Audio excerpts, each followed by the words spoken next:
Place, parce que la moitié de l'église est partie, là.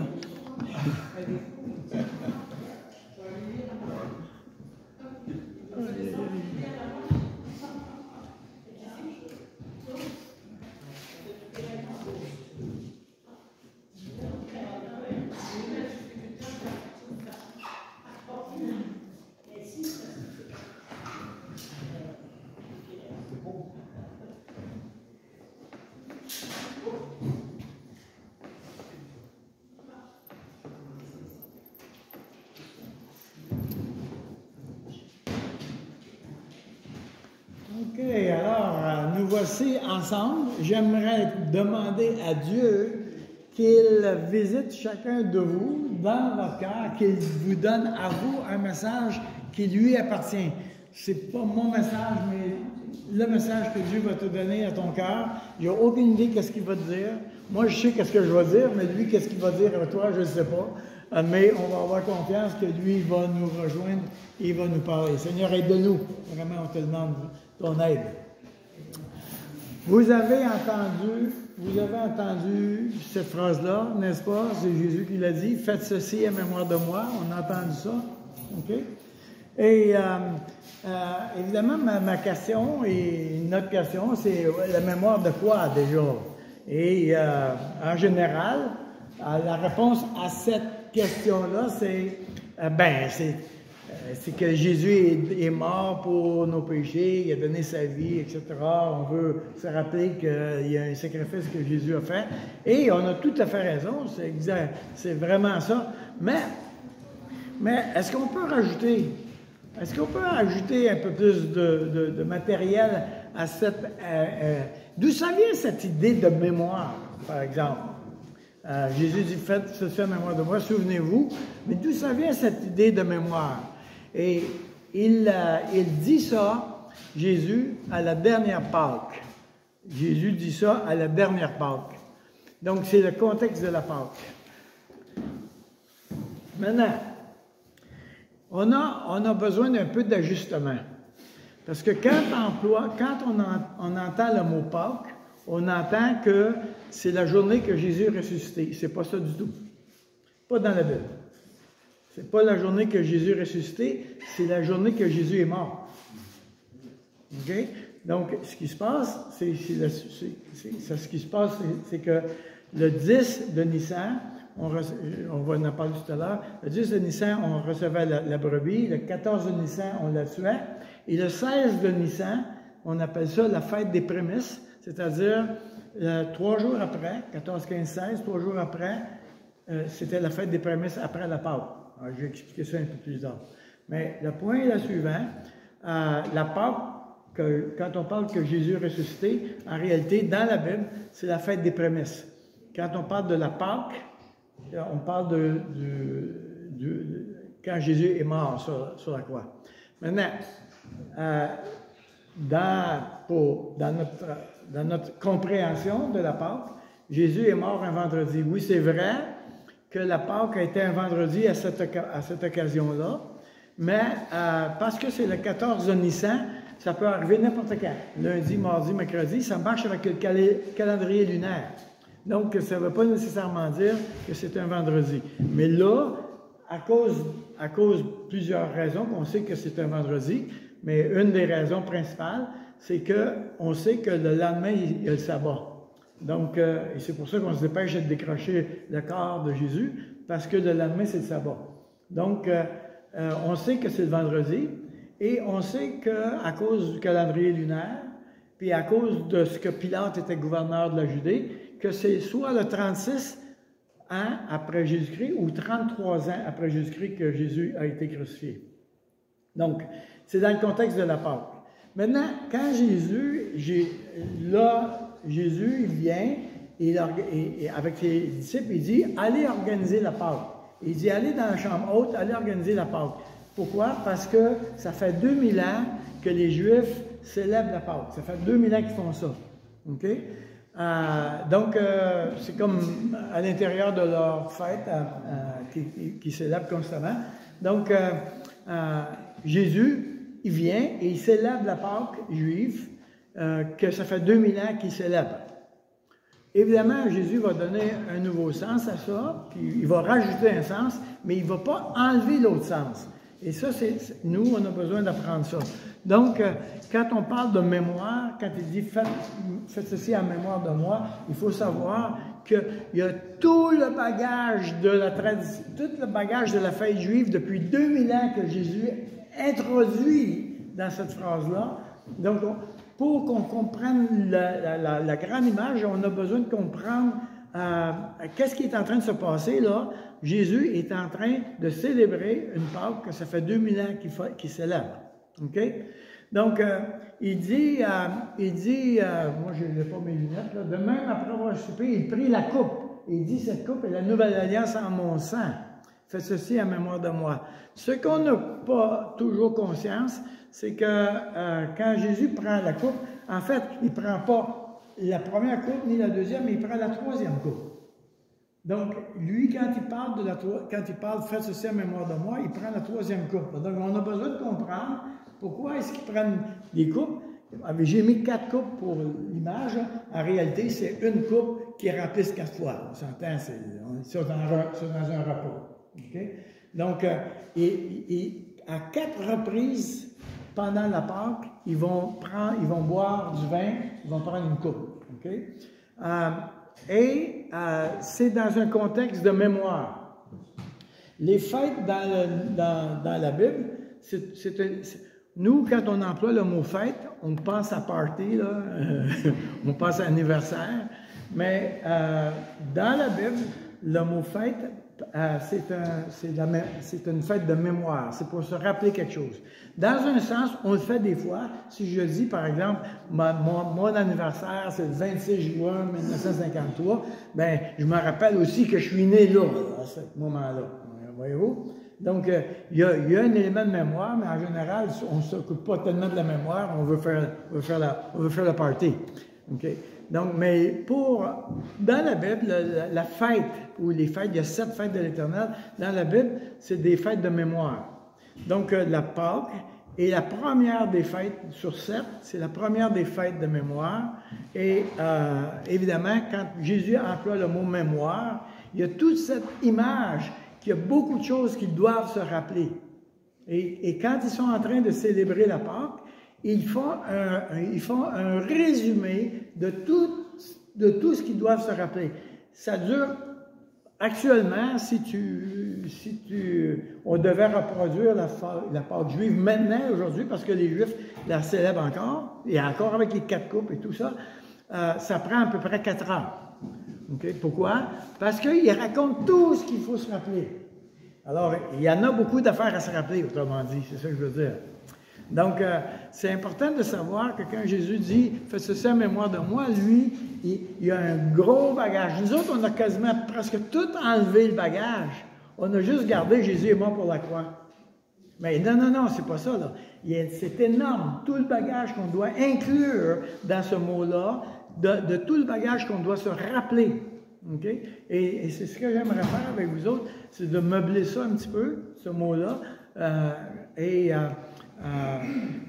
la raison pourquoi on va le faire, c'est parce que la Bible a dit que le peuple d'Israël, ces choses ont été écrites pour nous servir d'exemple, et ça c'est dans le contexte où l'apôtre Paul dit « L'histoire d'Israël, c'est notre histoire ». Autrement dit, si tu regardes le peuple d'Israël depuis le début, okay, c'est ça la vie chrétienne. Okay? Est-ce que vous trouvez qu'ils ont une histoire le fun d'Israël? C'est ça la vie chrétienne. C'est un peuple qui souffre, c'est un peuple qui passe dans le désert, c'est un peuple qui est attaqué constamment par des ennemis, c'est un peuple qui souffre, c'est un peuple qui a dû être exilé de son pays, c'est un peuple qui est constamment haï.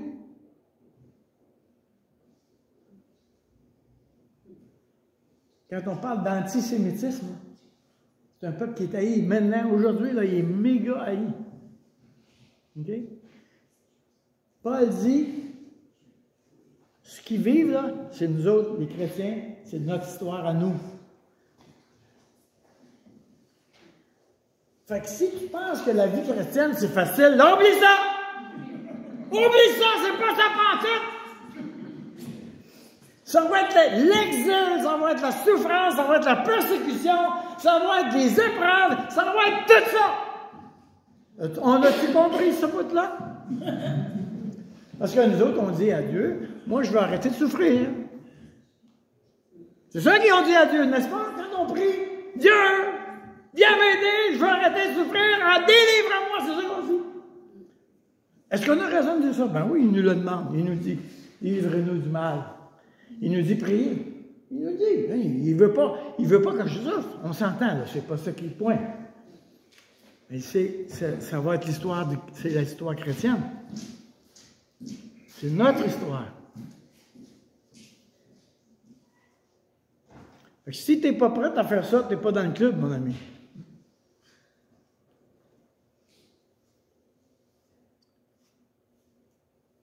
Donc, il y a 4 couples. D'où ça vient ces 4 couples-là? Pourquoi ils ont 4 couples? Okay? Alors, on va commencer par faire un petit peu une histoire parce on va meubler la mémoire. Okay? On a jusqu'à 4 heures, hein? Okay. Alors, on va meubler la mémoire. Mais là, j'ai 11h20, c'est fini à midi, c'est ça? D'habitude? Oui. Oui. Lui, il est d'accord, mais les autres?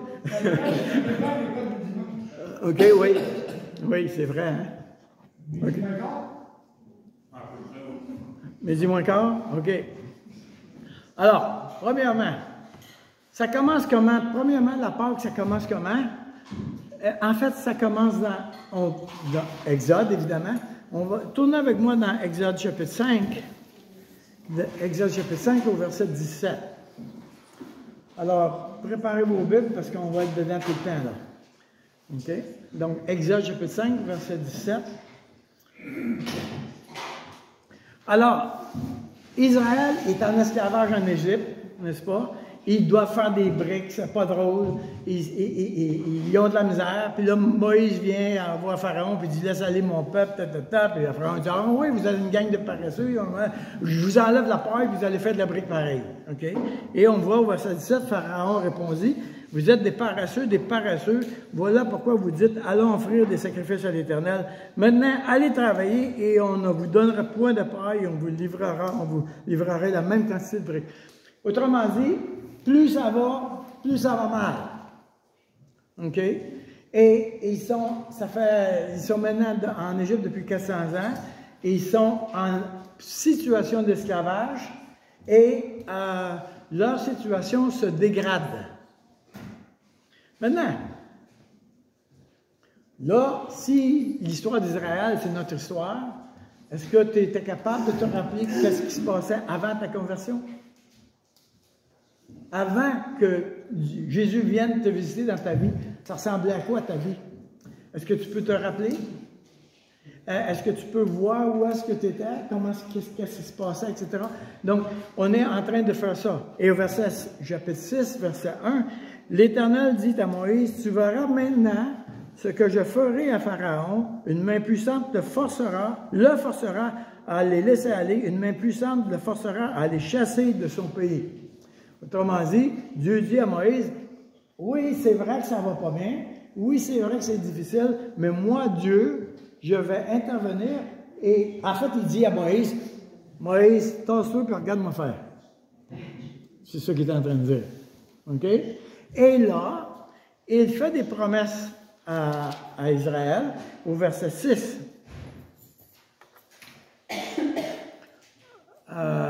OK? Au verset 6. C'est pourquoi je dis aux enfants d'Israël, je suis l'Éternel, je vous affranchirai des travaux dont vous chargent les Égyptiens, je vous délivrerai de leur servitude et je vous sauverai à bras étendus par de grands jugements. Je vous prendrai pour mon peuple, je serai votre Dieu et vous saurez que c'est moi l'Éternel votre Dieu qui vous ai affranchi des travaux dont vous chargez les Égyptiens. Je vous ferai entrer dans le pays que j'ai juré de donner à Abraham, à Isaac et à Jacob. Je vous le donnerai en possession, moi l'Éternel. Et c'est de là viennent les coupes. C'est-à-dire qu'il y a 7 promesses, mais les Juifs en ont retenu 4. Okay? Il y a 4 promesses. Je vous affranchirai, Je vous affranchirai, je vous délivrerai de votre servitude, je vous rachèterai à bras étendus et je vous prendrai pour mon peuple. Il y a 4 couples qui sont basés sur les 4 promesses. Okay? Et ces 4 couples-là viennent de cette promesse-là exactement. Maintenant, on est dans Exode chapitre 6. Après que Jésus a fait ces promesses-là, est-ce que ça s'est mis à bien aller? Pas pantoute. Il y a eu 10 plaies. Misère. 10 plaies après ça. Dieu fait des promesses, puis là, ça se met il dit à Moïse, inquiète-toi pas, laisse-moi aller, tu vas voir, je vais prendre ça en main. Moïse dit, OK, tu me l'as promis, ça se met à mal aller. 10 plaies, imagine-toi. Ça va pas bien, là. Et finalement, on arrive à la 10e plaie, et là, on arrive à Exode chapitre 12. Exode chapitre 12, tournez avec moi au verset 1. L'Éternel dit à Moïse et à Aaron dans le pays d'Égypte, « Ce mois-ci sera pour vous le premier des mois, il sera pour vous le premier des mois de l'année. Parlez à toute l'assemblée d'Israël et dites, le 10e jour de ce mois, ça c'est le 10 de Nissan que j'ai parlé, là, on prendra un agneau pour chaque famille, un agneau pour chaque maison. Si la maison est trop nombreuse pour un agneau, on le prendra avec son plus proche voisin. Selon le nombre des personnes, vous compterez pour cet agneau d'après ce que chacun peut manger. Ce sera un agneau sans défaut, mâle, âgé d'1 an. Vous pourrez prendre un agneau ou un chevreau. Vous le garderez jusqu'au 14e jour de ce mois, et toute l'assemblée d'Israël l'immolera entre les 2 soirs. On prendra de son sang et on mettra sur les 2 poteaux et sur la linteau de la porte des maisons où on le mangera. Cet événement-là, on le déclare comme étant l'événement où Israël est né. C'est-à-dire, c'est la naissance du peuple d'Israël dans cet événement-là où Israël, les Juifs, ont immolé un agneau le 14 de Nissan. Okay? Avant, c'était une famille, mais là, maintenant, ça devient un peuple. Ça devient le peuple de Dieu, le peuple choisi de Dieu. En réalité, ce moment-là, c'est le moment de notre conversion à nous. Okay? Le jour où moi, j'ai choisi Jésus, que j'ai reconnu que Jésus est mort pour mes péchés, c'est ce moment-là qui est ma Pâque à moi. Autrement dit, j'ai moi immolé, c'est d'une manière spirituelle, mais moi, j'ai immolé l'agneau à ce moment-là, et c'était ma Pâque. Okay? Donc, on ne célèbre pas tout le monde la même Pâque. Okay? Moi, j'arrive à ma 50e année de Pâques dans 2 semaines. Okay. Au début d'avril, j'ai accepté le Seigneur à ce moment-là. Mais je suis probablement que... Donc, si on parle de la fête de la mémoire, on commence par dire, OK, ça allait pas bien avant ma conversion. Ah, je me souviens la journée que j'ai accepté le Seigneur. Okay. On rajoute des morceaux de la mémoire. Okay. Et là, ce qu'ils ont fait, et là, ce qu'ils disent, c'est qu'ils ont immolé l'agneau et ils ont pris le sang et ils ont mis sur le bord de linteau des portes. On connaît cette histoire-là, on l'a entendu. Okay?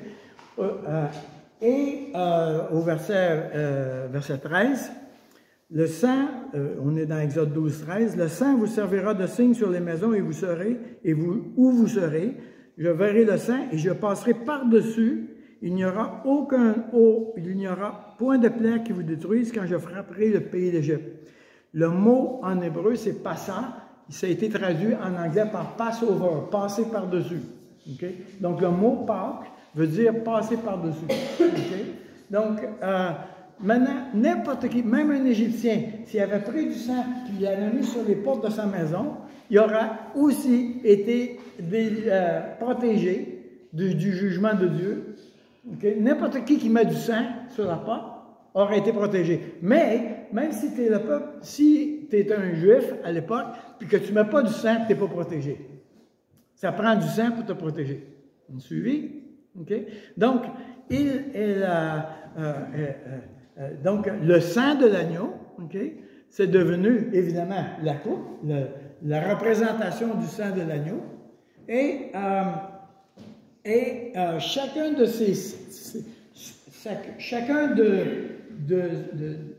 ces coupes de vin qui représentent le sang de l'agneau représentent aussi les promesses de Exode chapitre 6. Okay, vous me suivez? Chaque promesse de Dieu, dans Exode chapitre 6, sont représentés par une de ces coupes-là. Voilà. Et le vin qui est contenu dedans est connecté avec l'agneau de Dieu qu'on va sacrifier dans Exode chapitre 12. Vous me suivez? Good. Alors, maintenant, Israël va sacrifier l'agneau. On vient de parler de ça. Mais ils vont faire aussi d'autres choses. Dans verset 8, il dit, « Cette même nuit, on en mangera la chair rôtie au pain, on le mangera avec des pains sans levain et des herbes amères. » Et là, le levain, après ça, on a au verset 7, « Pendant 7 jours, vous mangerez des pains sans levain. » Okay. Alors, avec la Pâque, avec cet événement où on sacrifie l'agneau, il y a aussi un événement qui est particulier, c'est que les gens devaient s'assurer qu'il n'y a pas de levain dans la maison. Quand les Juifs, même aujourd'hui, quand les Juifs célèbrent la Pâque, la journée avant la Pâque, ils font ce qu'on appelle le grand ménage de la maison pour s'assurer qu'il n'y a aucun levain dans la maison. Et si tu as encore du levain dans ta maison, évidemment, c'est plus pareil comme avant, dans le temps, là, parce que, à moins que je me trompe, en général, tu gardes toujours du levain pour faire lever la pâte. Si tu fais du pain, okay, les cuisinières, aidez-moi, là. Mais si tu fais du pain, okay, pour faire lever ton pain, il faut que tu prennes ton levain, tu as gardé un morceau de levain, tu le mets dans ta pâte, okay, mais tu en gardes toujours un morceau pour la pâte suivante. Il y a toujours du levain dans la maison, autrement dit.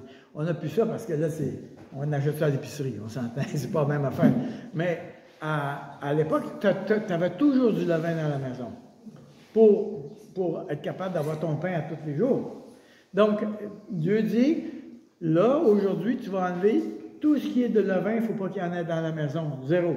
Et le levain est considéré, le symbole du levain, c'est le mal.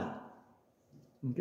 Donc, ce que Dieu dit, c'est qu'avec le fait que tu es protégé par le sang de l'agneau, en même temps, tu as la responsabilité d'examiner s'il y a du mal dans ta vie. C'est la raison pourquoi on dit dans 1 Corinthiens 11 que sondez-vous, sondez vos cœurs quand tu prends le repas du Seigneur. Pourquoi? Parce qu'on est en train d'examiner s'il y a du mal ou il y a quelque chose de mal dans ma vie qui vient en lien avec la Pâque. Ça va? J'espère que vos oreilles ne viennent pas trop chaudes. Là. Mais, donc, voilà. Donc, maintenant, au verset 14, voyez-vous, vous conserverez le souvenir de ce jour. Et c'est là l'idée de la mémoire. C'est cette idée que Dieu a ordonné qu'on se rappelle de ce jour-là. Et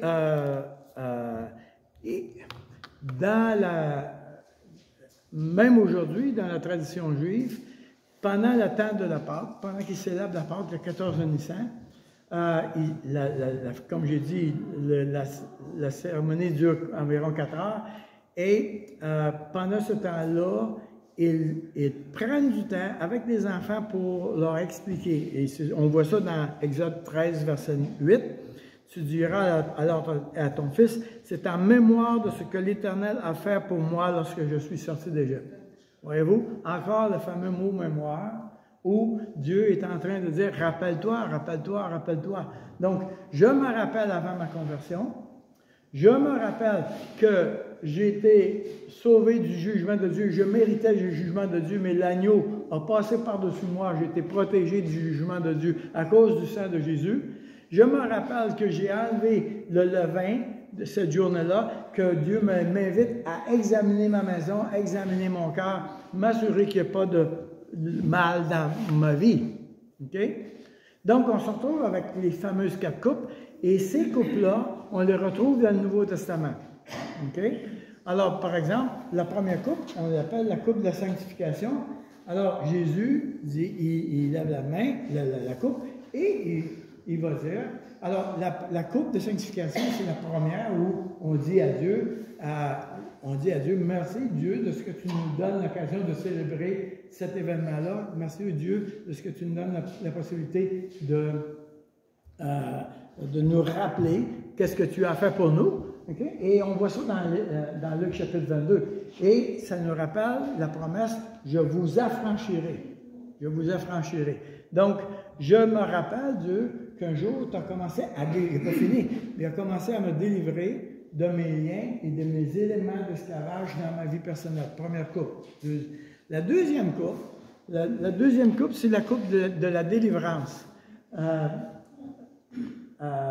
Et là, dans la coupe de la délivrance, on n'a pas une indication de cette coupe-là dans le Nouveau Testament, mais c'est certain que Jésus a utilisé cette coupe-là, parce que à ce moment-là, ils font tout le récit de l'histoire d'Israël.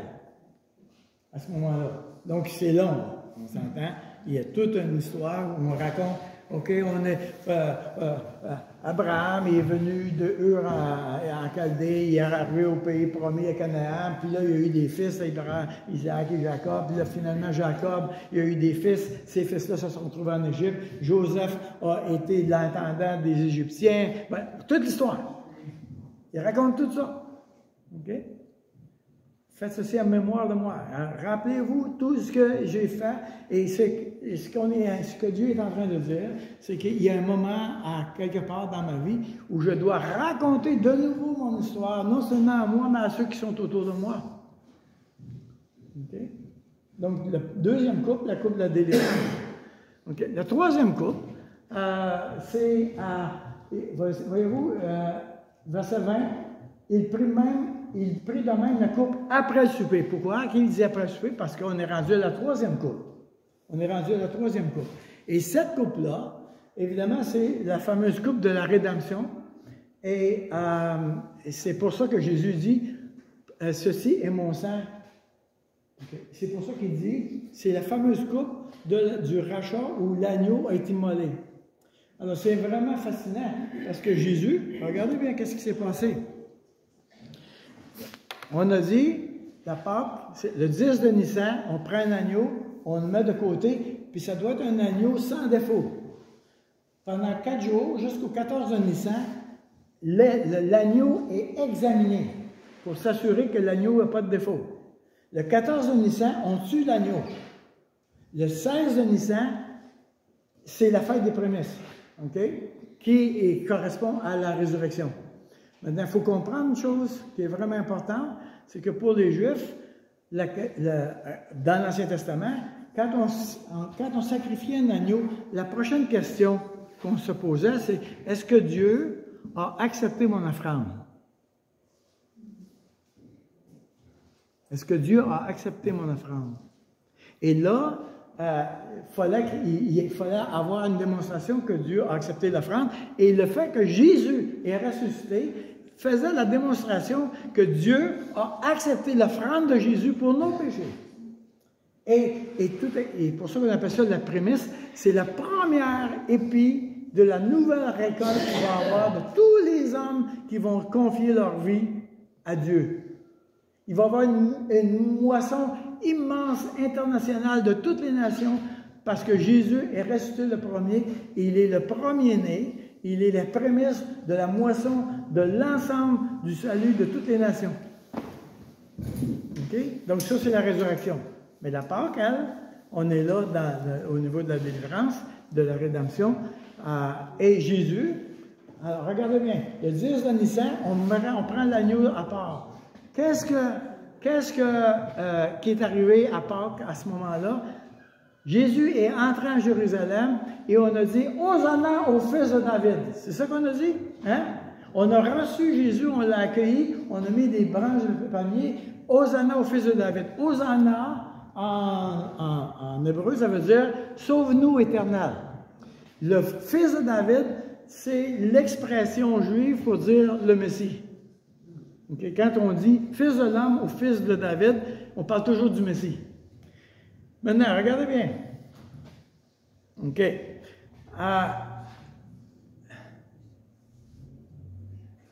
Le Messie, dans l'histoire juive, dans l'Ancien Testament jusqu'à Jésus, le Messie était vu comme étant, il va venir, le Messie, il va venir nous délivrer, dans ce cas-ci, c'était les Romains, mais à d'autres occasions, c'était les Assyriens, c'était d'autres peuples qui conquéraient, là. Il y avait toujours l'espoir que le Messie vienne les délivrer. OK? Le Messie était attendu le jour de Pâques. Okay? Donc, ce qui se passait, c'est que tous les Juifs, la plupart des Juifs qui étaient capables, ils descendaient à Jérusalem pour offrir un agneau, etc. Et avec l'idée que le Messie va venir aujourd'hui, probablement cette année, il va venir. Alors, quand Pilate, Hérode, les armées romaines, Pilate, il demeurait à Césarée, peut-être 150-200 km de Jérusalem. Mais, la jour de Pâques, il descendait toujours à Jérusalem avec toutes ses armées, parce qu'il savait que les Juifs attendaient le Messie, puis nous autres, on ne veut pas avoir de troubles, fait qu'on va contrôler la foule. Vous me suivez? Donc, tout à coup, il y a quelqu'un qui dit « Hosanna au fils de David », OK? Et voici, le Messie arrive. Et les Juifs disent, ouais, Hosanna au fils de David, c'est lui ce Jésus-là c'est lui notre Messie. Donc, l'agneau arrive le 10 de Nissan, et là, on va l'examiner. Qu'est-ce qui se passe? Les pharisiens, les théologiens, Pilate, Hérode, tout le monde examine Jésus. Et quel est le verdict? Même du verdict de Pilate, je ne trouve rien dans ce gars-là. Il n'y a pas de défaut. OK? Et là, Jésus célèbre la Pâque, on est le jeudi soir. On va immoler l'agneau le vendredi à 3 heures de l'après-midi. Dans les temples, en même temps que Jésus est mort sur la croix, l'agneau de Dieu qui meurt sur la croix, en même temps, on offre l'agneau de Dieu dans les temples. La Pâque, le 14 de Nissan, imaginez. Alors, c'est la raison pourquoi il dit, voici, ça, c'est mon sang, c'est maintenant la nouvelle alliance. Moi, le Messie, avec l'agneau, je fais maintenant une nouvelle alliance avec vous autres. Ça, c'est majeur, n'est-ce pas? Et finalement, la quatrième coupe, on appelle ça la coupe de la louange. OK? Et la promesse, c'est... je l'ai-tu mis ici, moi, là? La promesse, c'est « Je vous prendrai pour mon peuple et je serai votre Dieu ». Et là, c'est intéressant parce que Jésus, ça dit qu'après avoir soupé, ils ont été dans le jardin de Gethsémani, mais il venait de prendre la coupe de la louange. Il a dit « Je la boirai plus jusqu'à temps que je revienne ». Qu'est-ce qu'il est en train de dire? Il est en train de dire « J'ai fait une promesse qu'un jour, vous serez mon peuple, je serai avec vous et vous avec moi ». Et nous sommes en train d'attendre que Jésus revienne et qu'il nous prenne avec lui, n'est-ce pas? Et qu'on va être éternellement avec lui. Ça, c'est la dernière coupe, la coupe de la louange. Alors Jésus dit, OK, maintenant, cette coupe-là, je sais qu'un jour je vais revenir. Donc, de maintenant à ce que je revienne, je ne boirai plus. Parce que le jour où je vais revenir, vous allez être mon peuple, je serai votre Dieu. Alors, c'est vraiment une belle promesse. Il y a 7 autres promesses, ça serait bien le fun de parler de ça, mais voilà. Le pasteur me dit qu'il faut que j'arrête. Donc, de quoi il faut se rappeler dans ce cas-là? De quoi? Si l'histoire d'Israël, c'est notre histoire, s'ils sont une image ou une analogie de la vie chrétienne, alors j'ai besoin de comprendre qu'est-ce qui est en train de se passer, puis comprendre qu'est-ce qui se passe dans ma vie. De quoi je dois me rappeler? Je dois me rappeler que j'ai été esclave et que j'étais sous la domination d'un mauvais maître. Alors, n'importe qui que tu écoutais avant d'écouter Dieu, c'était ton maître. N'importe qui. Alors, des fois, quand on évangélise, quelqu'un va dire... Ah, ben moi, je ne crois pas ça, moi, je crois à la réincarnation. Qu'est-ce qu'il est en train de dire? J'ai un maître qui m'a enseigné qu'on se réincarne. C'est ça qu'il est en train de dire.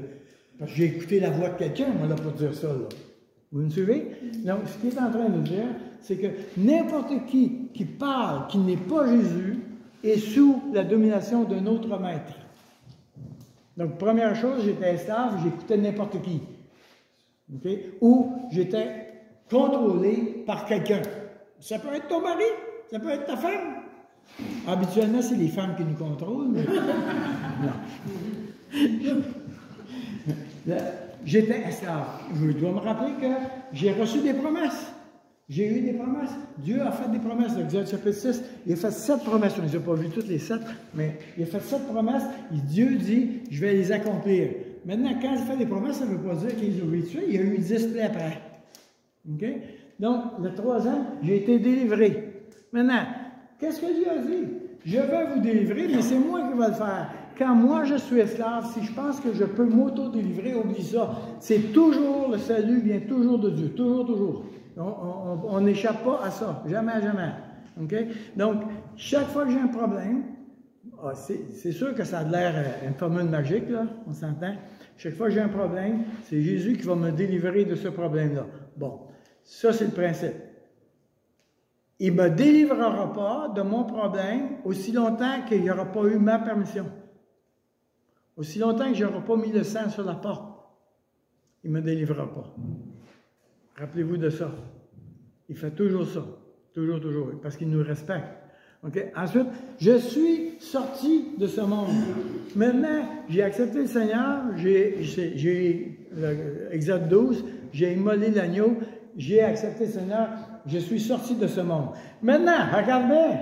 Tu es sorti de ce monde. Dieu a délivré Israël des Égyptiens. Dieu les a délivrés d'Israël, de l'esclavage. Yeah! J'ai été délivré. Bang! Dans le désert. 40 ans dans le désert à cracher du sable.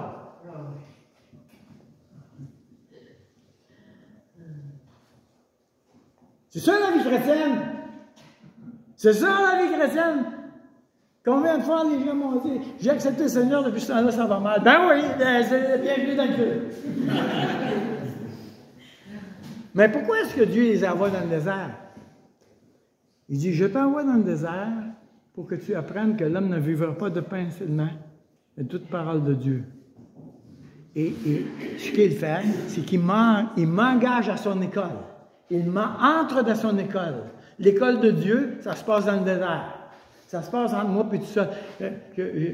Charlie, tu penses que tu es tout seul? Oublie ça, on est tous seuls. On est tous seuls. Tout le monde, on est seul avec Dieu. Et là, il veut m'apprendre quelque chose. Je suis à son école. Je suis à son école. Je suis sorti de ce monde, mais je suis entré dans le désert pour entrer à l'école de Dieu. Je marche dans le désert, j'apprends de Dieu, je vis au milieu des batailles. Dieu dit, je vous donne le pays promis. Yeah, on a un pays! Là, il va falloir qu'il conquiert, là, une ville après l'autre. Il y en a qui ne seront pas contents après toi. Voilà, ils entrent dans le pays promis, ouais. Avec, voilà, c'est un pays promis. OK. Si tu parles des Philistins, là. C'est fou, là! C'est débile! Qu'est-ce qui se passe à Gaza? C'est exactement ce qui se passe là! La même affaire! La même affaire! Pareil! C'est exactement la même chose! Les Palestiniens, c'est des Gazaouis! Ils ont-tu du trouble, tu penses? Pourquoi ils ont du trouble de même? Parce qu'ils n'ont pas fini la job. Leur problème vient de là. Dieu a dit, vous allez conquérir chaque ville, une après l'autre, pour moi. Vous allez prendre le pays pour moi. Ils ont fait un bout, puis après ça, ils ont dit, oh, c'est bon. On arrête là. Quelquefois dans nos vies, on veut travailler dans nos vies, on règle les problèmes, mais on reste des coins qu'on n'a pas traités. Bien, c'est ces villes-là qu'on a de la misère après. Il y a encore de la misère parce qu'ils n'ont pas fini la job. C'est fou, là. C'est fou, là. Alors, je nettoie le levain. OK? Donc, à chaque repas du Seigneur, je dois, c'est ça que ça dit dans Corinthiens 11, sonde-moi, ô Dieu, et connais mon cœur. Examine s'il y a du levain dans mon cœur. Donc, ça, c'est toujours, on est toujours dans la troisième coupe, là. OK? Quand on dit, on prend le repas du Seigneur, faites ceci en mémoire de moi, buvons-en tous, on prend la troisième coupe. C'est ça qu'on fait. Et cette coupe-là, c'est celle-là où je me rappelle que Jésus ne m'a pas jugé parce qu'il y a un agneau qui est mort pour moi, l'agneau de Dieu. Il ne m'a pas jugé et il m'épargne, il me délivre des conséquences de mon péché, mais en même temps, il me dit, OK, maintenant, j'ai réglé le gros du problème, maintenant, il faut que tu nettoies ta maison. Enlève le levain. Enlève le levain. OK? Et je vais vers le pays promis. OK? Alors, c'est pas fini. On s'en va vers le pays promis. Un jour, on va être avec lui. C'est la promesse. Imaginez. Imaginez. Hey, c'est fou, là. Imaginez, quand les Juifs font la Pâque, même aujourd'hui, à la dernière Pâque, qu'est-ce qu'ils disent? L'an prochain à Jérusalem. L'an prochain à Jérusalem. Qu'est-ce qu'il est en train de dire quand ils disent l'an prochain à Jérusalem? Ça fait 2000 ans qu'ils sont plus dans leur pays. Et à chaque fois qu'ils lèvent la coupe, ils disent, un jour, nous, le peuple juif, on va être à Jérusalem. Maintenant, écoutez bien, là, ça fait juste depuis 1948 qu'ils disent c'est notre pays. Quand un juif fait son alliance, c'est-à-dire quand il revient en Jérusalem, savez-vous qu'est-ce qu'ils font? Et très souvent, ils bénissent Dieu que ça fait 2000 ans qu'on se dit à chaque année, l'an prochain à Jérusalem, me voici à Jérusalem. C'est accompli. C'est accompli. Maintenant, je suis à Jérusalem. C'est incroyable. OK? Maintenant, nous, notre coupe à nous, c'est qu'un jour, Dieu va venir établir son royaume. Un jour, Dieu, il va revenir, il va nous prendre avec lui. Et nous serons dans la nouvelle Jérusalem. Wow! C'est formidable! C'est formidable! C'est notre promesse. C'est la promesse que nous avons. Et il faut que je fasse des parenthèses. Mais le point est la suivante. Nous avons un espoir extraordinaire. Oui, on regarde Israël, il souffre, il souffre, il souffre. Nous, dans nos vies, c'est pas facile, pas facile, pas facile. Mais on s'en va vers quelque chose. Et pendant qu'on s'en va vers quelque chose, Dieu continue de nous enseigner, continue de nous apprendre qui il est. Il est dit, je serai votre Dieu, vous serez mon peuple. Et il nous engage dans un cheminement où, à chaque jour, de plus en plus, Dieu, tu es mon Dieu. C'est quand quelqu'un dit, OK, prends ma vie, OK, j'arrive à 50 ans dans le Seigneur, là. J'ai encore des places où je dis, OK, Dieu, prends ma vie. Il y a toujours des éléments où je répète cette déclaration, prends ma vie, sois mon Dieu, je veux être ton peuple. Tout le temps, constamment. Et c'est à ça qu'on est occupé. Israël, c'est un peuple insignifiant. Ils sont 7 millions. 7 millions. C'est un petit peu plus que la moitié de la ville de Montréal. Savez-vous quoi? On parle d'Israël à tous les jours. On parle d'Israël à tous les jours. Le peuple de Dieu. Nous sommes, comme croyants, on est insignifiants. Le nombre qu'on est, on est insignifiant. Je ne dis pas que vous êtes insignifiant, je dis le nombre est insignifiant. Mais le point c'est que nous sommes, on est très petit, mais Dieu veut se glorifier. Il veut montrer au monde entier qu'est-ce qu'il peut faire avec un petit peuple qui a choisi Dieu. Voici qu'est-ce que je peux faire avec un peuple comme ça. Un peuple qui m'a choisi, voici ce que je peux faire. Et nous sommes là. Et ce que Dieu me demande à chaque jour, c'est, tu veux-tu encore? Tu veux-tu encore? Tu veux-tu encore? Et je dis, oui, je me rappelle, oui, je me rappelle, oui, je me rappelle. Et je peux dire, je t'attends, je t'attends, je t'attends. Voyez-vous? Ça, c'est formidable. Ça, c'est formidable. Faites ceci en mémoire de moi. J'espère qu'on va avoir meublé le mot mémoire. J'ai encore des promesses aujourd'hui. Dieu continue de faire des promesses. J'espère qu'on va meubler ce mot-là quand on dit « Faites ceci en mémoire de moi ». Jésus est en train de dire tout ça, puis encore plus. OK? On va j'ai envie de dire, je ne sais pas si Dieu... je ne sais pas si quelqu'un ici aimerait célébrer la Pâque, sa Pâque dans sa vie aujourd'hui. C'est-à-dire, la Pâque d'une personne, c'est le moment de sa conversion. C'est le moment où j'immole l'agneau. Est-ce que quelqu'un ici aimerait dire, Seigneur, prends ma vie, est à toi. J'ai confiance que toi, tu as payé pour mes péchés. C'est possible.